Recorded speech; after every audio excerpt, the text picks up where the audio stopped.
بسم الله الرحمن الرحيم. أعزائي المشاهدين، أهلا بكم في حلقة جديدة من برنامجكم حديث البلد. النهاردة هنتكلم في ملف مهم جدا، ملف الحياة الحزبية والسياسية في مصر.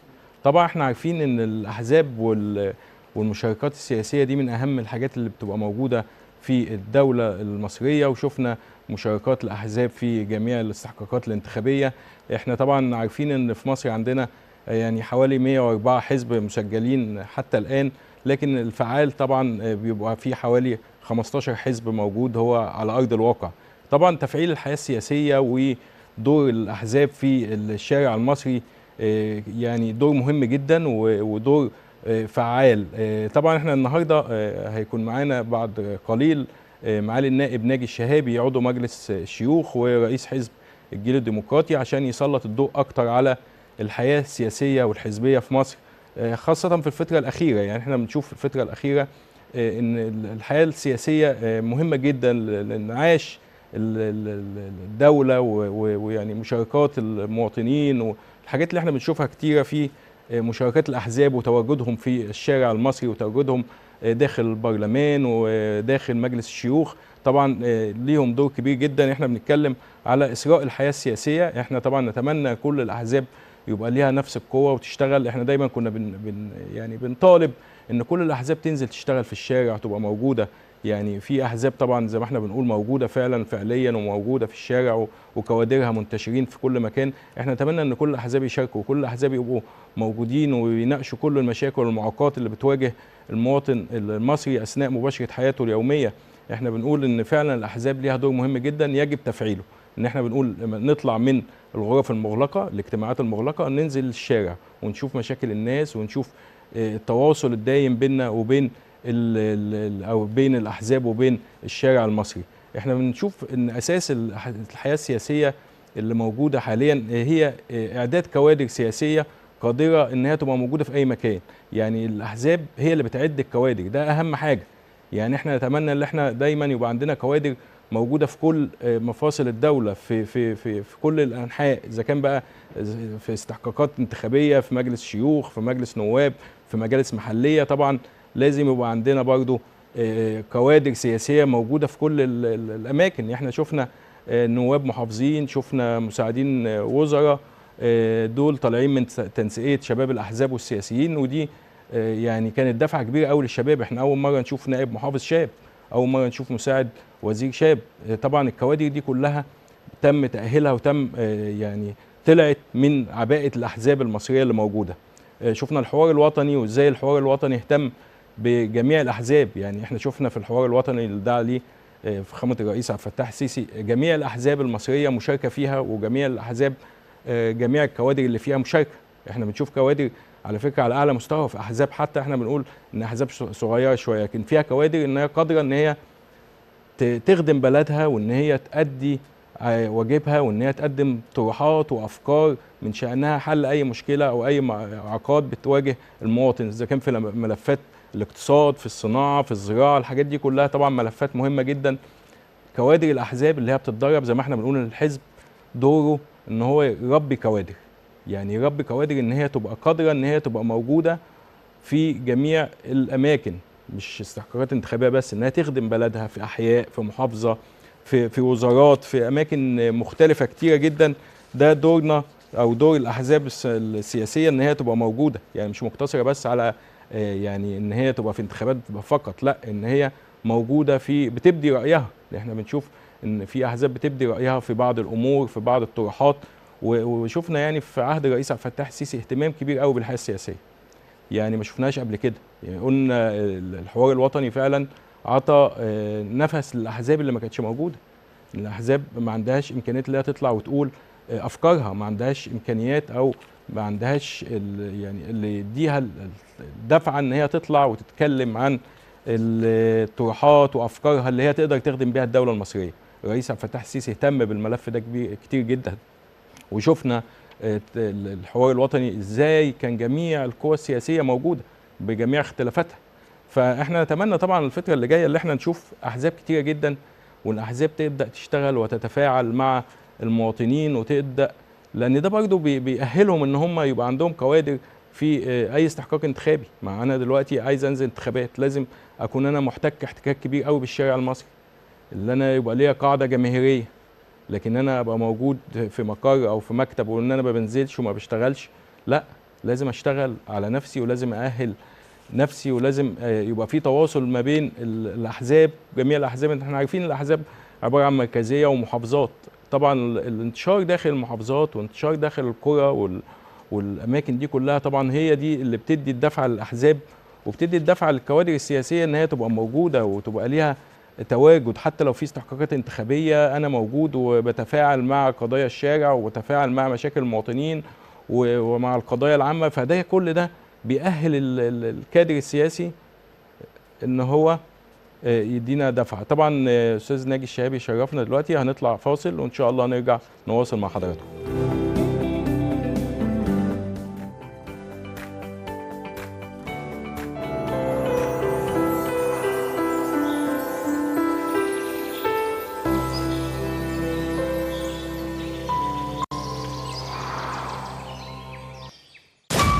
مساء الخير مشاهدي ومتابعي قناه الحدث اليوم. اهتمام السيد الرئيس الحقيقه الايام دي بقطاعات كبيره، هناك طفره كبيره جدا جدا في جميع المجالات. كل انظار العالم متجهه الى شرم الشيخ ومنتدى شباب العالم. الاستاذ هاني شاكر على راسنا من فوق، وهو عارف ان احنا مثلا غلطنا. احنا بنقف في ظهر النقيب الموسيقيين الاستاذ هاني شاكر امير الغناء العربي. الظواهر الغريبه دي هي دي للاسف اللي بتظهر وبتنتشر اسرع، وبعدين الجمهور له حق انه يقبل او ما يقبلش، ودي برضه الرساله اللي انا عايز من خلالك اوجهها للجمهور. ولعل المحطه الاهم ظهرت بعد انفجار مرفأ بيروت. ناس كتير جدا من جماهير الكره المصريه ما تعرفش النهارده ان منتخب مصر يلعب مباراه. انجازات الدوله في 2021 والله لا يكفي ايام على الهوا اكون معاكم. حوار الخميس تشاهدونه في الأوقات التالية.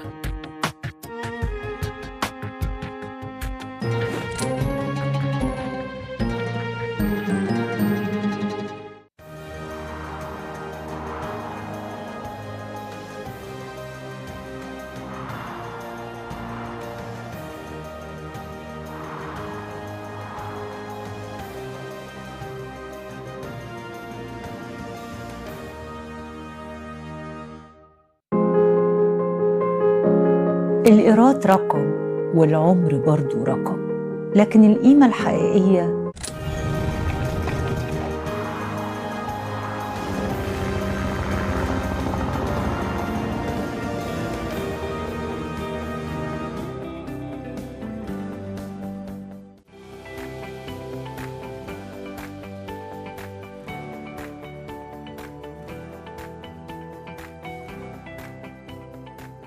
ورجعنا لكم تاني وضيفنا في حلقة النهاردة السياسي الكبير الوطني اللي احنا بنتعلم منه دايما، ودي حقيقة أنا بقولها دايما. أنا عن نفسي شخصيا بتعلم منه في عالم السياسة والشغل الحزبي حاجات كتيرة جدا. معانا معالي النائب ناجي الشهابي رئيس حزب الجيل الديمقراطي وعضو مجلس الشيوخ. اهلا بحضرتك يا فندم. دكتور عمر اهلا بيك. الله يخليك. طبعا انت بتنور النهارده القناه وقامه سياسيه كبيره احنا بنعتز بوجودها دايما معانا. الله يخليك. النهارده كلامنا معالي النائب عن الحياه الحزبيه في مصر. احنا بنتكلم دلوقتي ان احنا في حوالي 104 حزب، اعتقد ان اللي موجود فيهم او اللي شغال 15 حزب اعتقد. ففي ناس بتتكلم ان كثره الاحزاب او كثره عدد الاحزاب ده شيء مش كويس، وفي ناس لا تقول ان ده بيسري الحياه السياسيه. فوجهه نظر حضرتك ايه في الموضوع ده؟ يعني انا من وجهه نظري ان الحياه الحزبيه المصريه بعافيه شويه. تمام. برغم وجود 104 حزب سياسي الا انه لا يعبر عن حياه حزبيه جيده. الحياه الحزبيه الجيده هي اللي بترجم في انتخابات حره ونزيهه ينتج عنها احزاب موالاه واحزاب معارضه من خلال صوت الناخب المصري. احنا ما زال هذا الموضوع يعني امامنا وقت طويل لكي نصل اليه.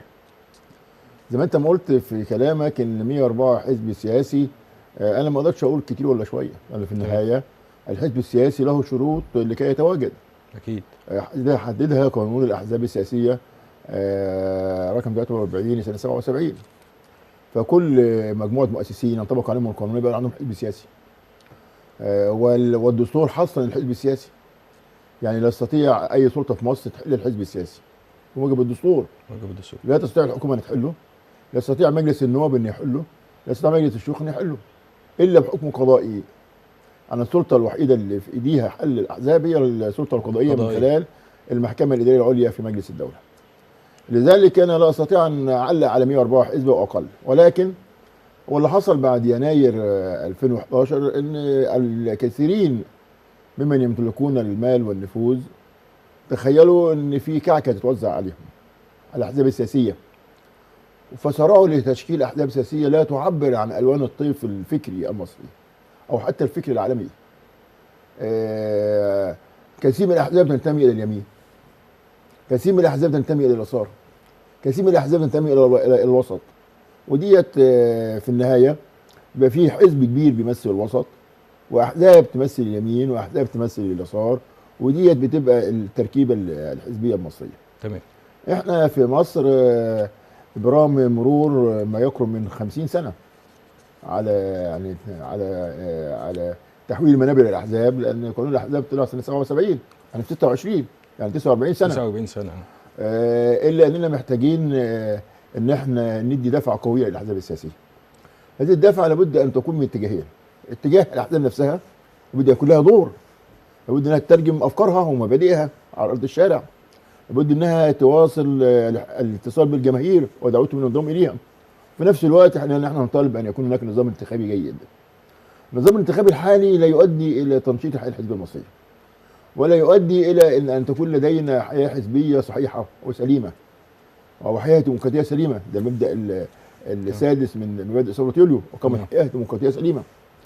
حتى هذه اللحظه هذا المبدا السادس ما زال غائبا، ونرجو ان يتحقق في الانتخابات القادمه. مع النائب احنا شايفين ان اهتمام الرئيس عبد الفتاح السيسي ومتابعته الدوريه حتى في لما طالب باقامه المجالس المحليه ان هو شايف ان هو بيحاول ان هو دايما يصلح المشهد، وشفناه تدخلاته دايما في اصلاح المشهد الموجود، فده بيدينا امل ان احنا ان شاء الله اللي جاي افضل.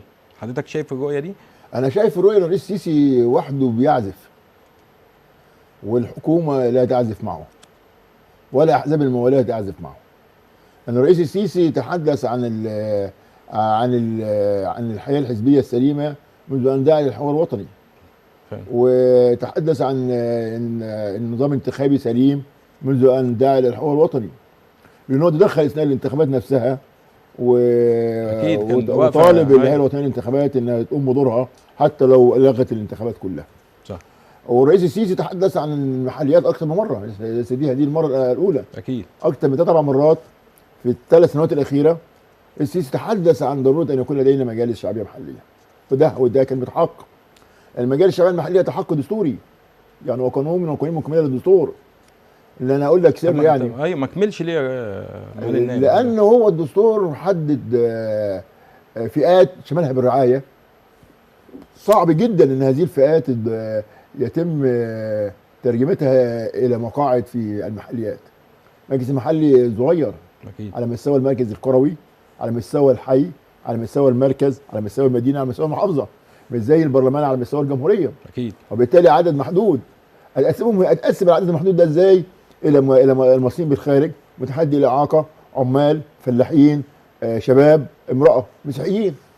هذه نسب الدستور شمالها بالرعايه هي اصبحت اكبر معوق لكي يتم انتخابات المجالس المحليه، ومع ذلك نستطيع بشيء من الاخلاص والاصرار ان احنا نعمل انتخابات مجالس محليه، لان هذه المجالس المحليه عدم اجراء انتخابها بيجعل السلطه التنفيذيه في مصر غير مكتمله الاركان المقامات الدستوريه. اكيد صح. الدستور في مصر بيقول لك السلطه التنفيذيه تتكون من رئيس الجمهوريه الفرع الاول، الحكومه الفرع الثاني، المحليات الفرع الثالث. اكيد. المحليات عباره عن محافظين ورؤساء مدن ومراكز واحياء وقرى ومجالس شعبيه محليه. لذلك عدم اجراء الانتخابات المجالس المحليه حتى هذه اللحظه بيجعل السلطه التنفيذيه في مصر لم تستكمل مقوماتها الدستوريه. واحنا شايفين ان رئيس الجمهوريه بنفسه اتكلم في الموضوع، يعني اعتقد ان على جميع الاجهزه انها تشتغل في الملف. نعم انا نفسي يعني مجلس النواب ومجلس الشيوخ يعني يبقى ليهم دور تفعيلي لتسريع عمليه اجراء الانتخابات. طبعا وده يدخل في ملعب مجلسي النواب والشيوخ، لان قانون المحليات احد قوانين مكمله للدستور، وبالتالي لابد ان يعرض على مجلس الشيوخ ويناقشه ويروح مجلس النواب ويطلع في شكل قانون، لان يمضي رئيس الجمهوريه، ويبقى احنا بدانا كده العد الحقيقي او الماراثون الحقيقي لانتخابات مجالس الشعبيه المحليه. الرئيس تحدث فيه مؤخرا، وتحدث في خطاب تكليفه للدكتور مدبولي، وتحدث في خطاب التكليف الاولاني. طب احنا مستنيين ايه معالي النائب؟ هو هنا بقى الكره في ملعب الحكومه، لان الحكومه هي اللي بتعد القانون. يعني ما اوعى تتخيل ان البرلمان هو صاحب سلطه. هي المفروض اللي بتعد وبتقدمه بس والبرلمان يناقشه. الحكومه عليها بقى اللي بقى عندها قرار تقدم مشروع قانون الى مجلس النواب او مجلس الشيوخ لكي يتم مناقشه هذا المشروع، ويطلع الى وينشر في الجريده الرسميه، وبعدها يبدا بقى العد التنازلي لانتخابات المجالس المحليه ان شاء الله. شايف حضرتك دايما المواطنين بيبصوا للحياه الحزبيه بنظره مش مع المعطيات ومع القدرات اللي في بعض الاحزاب اللي موجوده. ليه دايما في فجوه ما بين المواطن او القاعده الشعبيه ونظرته للحياه السياسيه او الحزبيه في مصر؟ هو معاه حق. لان الحكومه بتتخذ قرارات اقتصاديه شديده اثرت في الناس، بل حولت حياتهم الى معاناه دائمه. المفروض ان البرلمان يعارض هذه التوجهات. البرلمان عباره عن فريقين، فريق معارضه وفريق احزاب الموالاه. احزاب الموالاه دائما حاميه الحكومه وقراراتها، وبالتالي هي مسؤوله عن استمرار المواطن في المعاناه. فانا عشان كده المواطن زعلان. بس برضه معالي النائب ان في بعض الاحزاب زي ما احنا بنقول ان في احزاب قافله على نفسها، مش منفتحه مع الشارع ومع يعني عباره عن مقرات فقط. يعني احنا بنشوف في احزاب فعلا شغاله وليها حتى راي في جميع المواقف الوطنيه، ويعني حزب الجيل ليه راي بشوف دايما حضرتك وليك راي في جميع القرارات وجميع الشان المصري الداخلي والخارجي. في احزاب ما بنسمعش لها صوت. ما هو دي احزاب غير حقيقيه. الحزب الحقيقي مش هو اللي يجيب شنط وزع شنط زيت وسكر وفول وبتاع. الحزب الحقيقي اللي يشتبك مع الاحداث اليوميه. الحزب الحقيقي اللي هو يبقى له راي سياسي في كل ما تعرض له البلاد، من قرارات رئيس الجمهوريه او قرارات الحكومه وحتى قرارات البرلمان. وهذا الحزب السياسي اللي عليه انه يشتبك. وهذا الاشتباك الحزب السياسي ينتج عنه موقف سياسي هو بيعلنه من خلال تصريح رئيس الحزب او بيان للحزب، ده اللي بيكون راي عام مساند الحزب ومؤيد له. هذا الفهم مش موجود عند احزاب كتيره. في بيتكلموا دايما على موضوع كل فتره كده دمج الاحزاب، وعشان الاعداد بتاعت الاحزاب كبيره فلازم يبقى في عمليه دمج. هل ده في صالح العمليه السياسيه او الحزبيه؟ بالتاكيد ان الاندماجات والائتلافات الدستور حددها. يعني الدستور تحدث عن ائتلافات الاحزاب السياسيه، وكان ابرز مظاهر هذا الائتلاف الحزبي هو اللي حصل في القائمه الوطنيه. احزاب موالاه كتير واحزاب معارضه ائتلفوا مع بعضهم وعملوا قايمه. وعملوا قايمه دي قايمه خالصه للانتخابات البرلمانيه الاخيره لمجلسي النواب والشيوخ، ولكنها يعني لم تكن يعني من على تيار فكري واحد، ولكنها شملت كل الوان الطيف السياسي والحزبي المصري. لذلك الائتلافات موجوده. وانا ما بتكلمش في حته الائتلافات يا معالي النائب، احنا بنتكلم في حته ائتلافات يعني اندماج احزاب مع بعضها. ما هذا الاندماج الاحزاب مع بعضها ده المفروض يتم وهيتم يعني.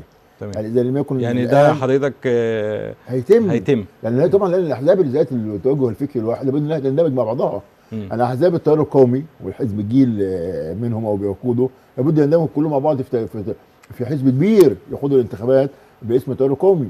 وكذلك الاحزاب الليبراليه المفروض يندمجوا مع بعض في حزب سياسي كبير، وكذلك الاحزاب اليمينيه واحزاب الوسط كذلك.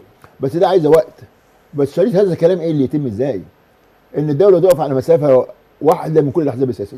نمرة 2 ان تكون الانتخابات البرلمانيه انتخابات حره ونزيهه وشفافه وتحت اشراف قضائي مباشر. نمرة 3 ان تكون الانتخابات بنظام القائمه النسبيه غير المشروطه، اللي هذا النظام لا يكسي احد.